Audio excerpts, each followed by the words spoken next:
हिंगोली जिल्ह्यामध्ये गोरेगाव पोलीस स्टेशनचा सावळा गोंधळ पाहायला मिळतोय।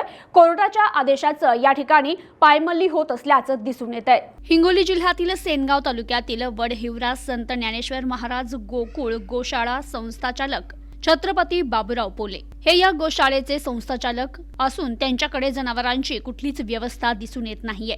मात्र याकडे शासन प्रशासन लक्ष देत नाहीये।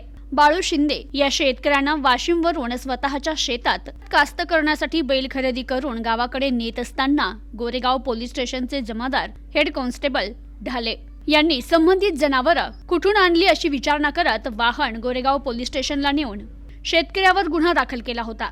त्यानंतर कास्तकारांनी कोर्टात धाव घेत जनावरं सोडण्याचे आदेश पत्र घेऊन तो थेट गोशाळेवर पोहोचला।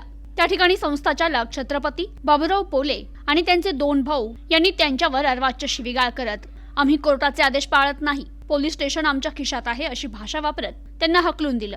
तर या सर्व बाबींकडे गोरेगाव पोलीस स्टेशनचे ठाणेदार आणि तपासी कंमलदार यांनी संबंधित गोशाळेत दिलेली जनावरं शेतकऱ्यांच्या स्वाधीन करणं ही सर्वस्वी जबाबदारी गोरेगाव पोलिसांची असून या प्रकरणाकडे गांभीर्यपूर्वक लक्ष न देता त्यांना पाठीशी घालण्याचं काम करत असल्याचं दिसून येत आहे।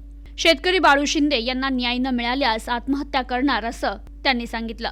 तसेच या शेतकऱ्याच्या आत्महत्येस गोरेगाव पोलीस आणि गोशाळेचे संस्थाचालक छत्रपती बाबूराव पोले हे जबाबदार राहतील असं देखील त्यांनी सांगितलंय। प्रतिनिधी परशुराम जाधव, न्यूज टुडे 24 हिंगोली।